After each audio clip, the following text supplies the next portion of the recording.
The crystal room was everything its name promised. Chandeliers caught the afternoon light and scattered it across pristine white.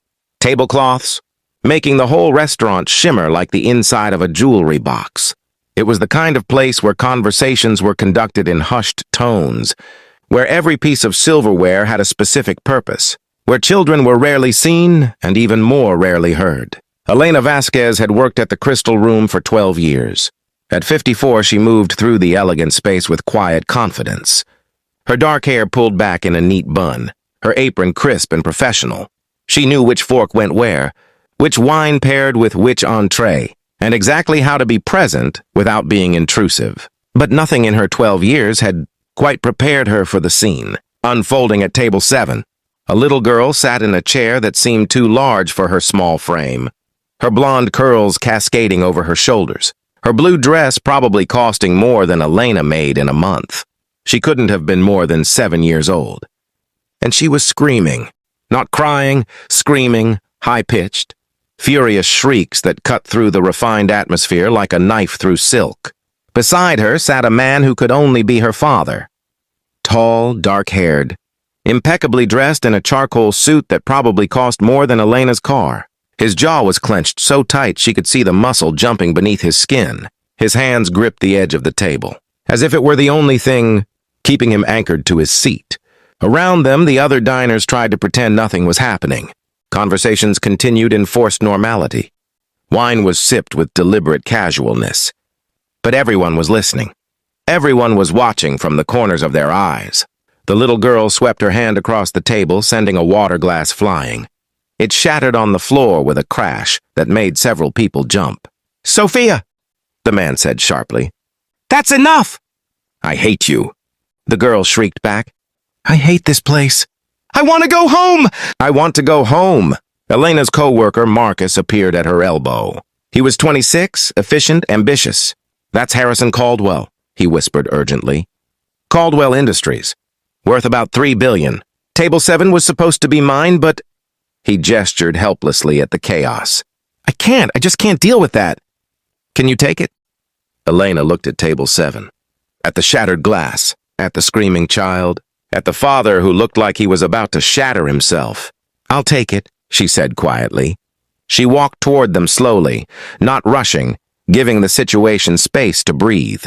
As she approached, she could hear the man speaking in low, urgent tones. "Please, Sophia. People are staring. You need to calm down. You promised me you'd try today. You promised." "I didn't promise anything," Sophia shouted. "You made me come here." "I didn't want to come." Elena reached their table and crouched down, putting herself at eye level with the broken glass. She began picking up the larger pieces carefully, her movements calm and unhurried. "I'm Elena," she said, not looking at either of them directly. "And I'm going to clean this up so nobody steps on it and gets hurt." Sophia's screaming had quieted to angry breathing. She was watching Elena with suspicious eyes. "Thank you," Harrison said tightly. "I'm so sorry." "I'll pay for the glass, of course. And anything else that gets damaged." "Glass breaks," Elena said simply, still gathering the pieces. "That's what it does.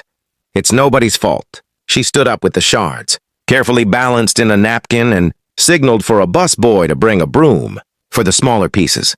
Then she pulled out her order pad, her demeanor completely unchanged, as if screaming children and broken. Glasses were simply part of the natural rhythm of the day. "Now then," she said, looking at Sophia directly for the first time. "I bet you're hungry. Screaming takes a lot of energy." Sophia glared at her. "I don't want anything from here. The food is stupid." "Sophia," Harrison said, his voice strained. "Apologize." "I won't." Elena held up a gentle hand, stopping him. "It's okay," she said. "You know what?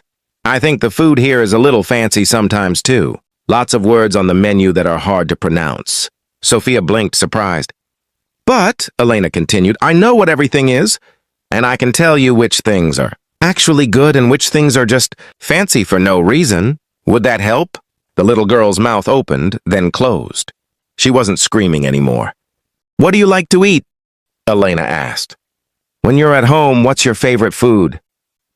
"Chicken nuggets," Sophia said quietly.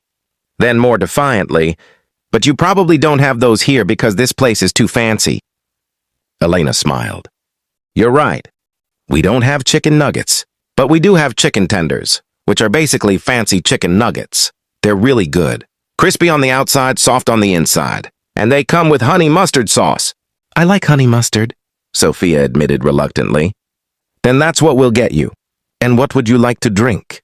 Chocolate milk? We don't have chocolate milk, Harrison interjected, his voice apologetic.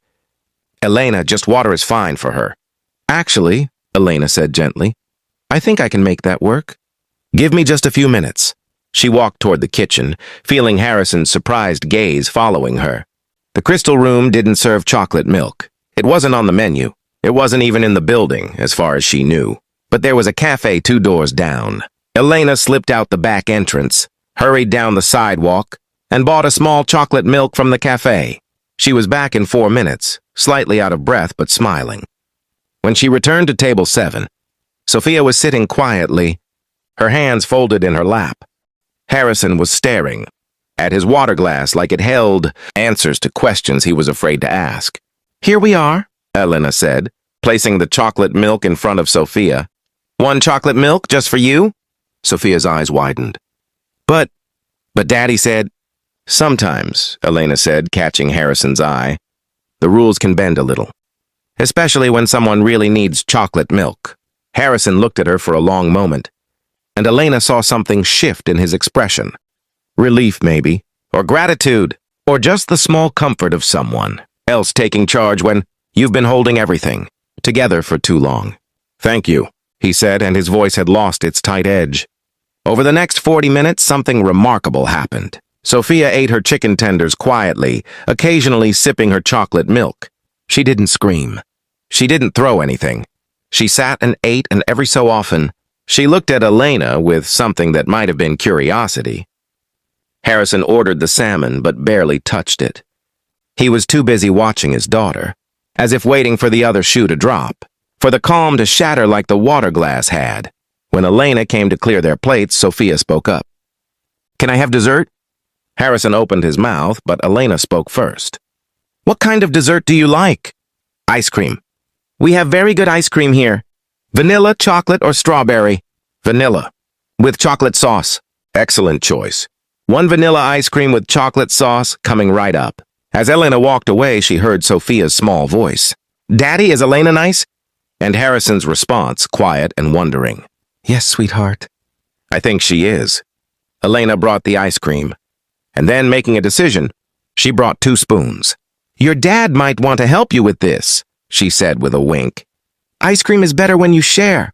She watched from across the room as Harrison and Sophia shared the dessert, the man tentatively offering his daughter a spoonful, the little girl accepting it with the smallest hint of a smile. They came back the next week. Same table, same time. Sophia wasn't screaming this time, but she was sullen, her arms crossed, her face set in stubborn lines. Hello again, Elena said warmly. It's good to see you both. Hi, Elena, Sophia muttered. Rough day? Elena asked. Every day is rough, the little girl said dramatically. I understand that feeling, Elena said, and she meant it. Some days are just harder than others. Over the following weeks, they became regulars. Every Tuesday afternoon, Harrison and Sophia would arrive at table 7. Sometimes Sophia was calm. Sometimes she wasn't. Once, she refused to sit down and spent 15 minutes standing by the window, crying. Another time, she threw her fork and it clattered across 3 tables. But Elena never got flustered. Never got angry. She just handled it. She brought Sophia coloring, pages from a children's menu she'd gotten from a family restaurant down the street. She let the little girl choose where she wanted to sit, even if it meant resetting an entirely different table. She learned that Sophia liked her chicken tenders cut into exactly 6 pieces, not 7, not 5, that she would only drink from glasses without ice, that she hated being told what to do but would sometimes do things if they were suggested gently. Other servers watched in amazement. Marcus once asked Elena, "How do you do it? How do you stay so patient?" Elena thought about it. "She's not trying to be difficult," she said finally. "She's hurting. And when people hurt, especially children, it comes out in ways that look like anger or defiance. But underneath, she's just a little girl who's struggling. One Tuesday, about 2 months into their regular visits, Harrison asked if Elena could sit down for a moment during her break. She joined them at table 7, tucking her hands in her lap. "I wanted to thank you," Harrison said, "properly, for everything you've done for Sophia, for us." "I'm just doing my job," Elena said. "No," Harrison shook his head. "No, you're doing much more than that. You're—" He paused, searching for words. "You're the only person who doesn't look at her like she's broken, like she's a problem to be solved." Elena glanced at Sophia, who was carefully coloring a picture of a butterfly, her tongue caught between her teeth in concentration. "She's not broken," Elena said simply. "She's grieving." Harrison's breath caught. "How did you—" "I recognize it," Elena said gently. "I lost my husband 8 years ago. Heart attack, quick and unexpected. And for a long time after, I was angry at everything. At the world, at God, at people who were happy. I couldn't always control it. Sometimes it burst out at the worst times, at people who didn't deserve it." Harrison was very still. "Sophia's mother died 3 years ago. Car accident. Sophia was in the car, but she survived without a scratch. Not physically anyway." "I'm so sorry," Elena said, and she meant it with every fiber of her being. "She's been to 6 therapists," Harrison continued, his voice low. "I've hired and fired 23 nannies. She got expelled from 2 schools. Everyone says she needs structure, discipline, consequences. But none of it works. Nothing works. And then we come here and you—" He gestured helplessly. "You just talk to her like she's a person. Like her feelings matter. And somehow that works." "Her feelings do matter," Elena said. "And she is a person. A small person who's been through something terrible and doesn't have the words for it yet." Sophia looked up from her coloring. "Elena, can you color with me?" "I'm working right now, sweetie. But maybe next time, if your dad says it's okay, I could sit with you for a few minutes." "Okay." Sophia went back to her butterfly. Harrison leaned forward. "I want to ask you something, and please feel free to say no, but would you consider being Sophia's nanny? I'll pay you 3 times what you make here. More if you need it. Whatever it takes." Elena blinked, surprised. "Mr. Caldwell—" "Harrison, please." "Harrison. That's very generous. But I don't think that's the answer." "Why not?" "You're the only person she responds to. The only person who can calm her down. I can calm her down here in this restaurant. For an hour or 2 at a time," Elena said carefully. "That's very different from being with her all day, every day. Here, I'm something special. Someone she sees sometimes. Who brings her chocolate milk and doesn't get upset when she's upset. If I became her nanny, I'd become responsible for all the hard parts. Making her do homework, making her go to bed, telling her no. And then I'd become just like everyone else she pushes away." Harrison slumped in his chair. "So what do I do? I'm desperate here. I don't know how to help her." Elena was quiet for a moment, gathering her thoughts. "Can I be honest with you?" "Please." "I think Sophia acts out because she's testing people. She's seeing if they'll leave, like her mother did. Not because her mother wanted to leave, but in a child's mind, the result is the same. Everyone leaves eventually, so she pushes people away first before they can hurt her." Harrison's eyes were shining. That's exactly what the last therapist said." "Then the therapist is probably right," Elena said. "And if that's true, what Sophia needs isn't someone who can control her behavior. She needs someone who will stay, no matter what. Someone who won't leave, even when she's difficult." "But the nannies left. Every single one," which proved her right. That people can't handle her. That she's too much. Harrison put his head in his hands. "I don't leave. I'm her father." "I'm here." "I know you are," Elena said gently. "And that's the most important thing. But maybe she needs to hear that. Needs to know that you're not going anywhere. That there's nothing she could do that would make you leave. I tell her that all the time. Words are good. But children Sophia's age, especially children who've experienced trauma, they need to see it proven, over and over again, until they finally believe it." Harrison lifted his head. "How do I prove it?" "You keep showing up. Even when it's hard, especially when it's hard. You stay calm when she's not calm. You set boundaries because you love her, not because you're angry. And you forgive her every single time, so she learns that love doesn't run out. That sounds exhausting." "It is," Elena said honestly. Parenting always is, but it's worth it. They sat in silence for a moment. Other diners chatted around them, unaware of the weight of the conversation happening at table 7. "Will you keep helping us?" Harrison asked finally. "Here, I mean. These Tuesday visits. They're the bright spot in our week. Both of us." "Of course," Elena said. "As long as you keep coming, I'll keep bringing the chocolate milk." And they did keep coming, through the spring and into summer, through good days and hard days, through tantrums and tears and small breakthroughs. Elena watched as Harrison grew more confident. He started implementing some of what they'd talked about. He stopped apologizing for Sophia's behavior to other diners. He learned to stay calm when she wasn't. He started seeing her outbursts not as attacks on him, but as expressions of feelings she didn't know how to handle. And Sophia slowly started to soften. The screaming fits became less frequent. She started to trust that when Harrison said he wouldn't leave, he meant it.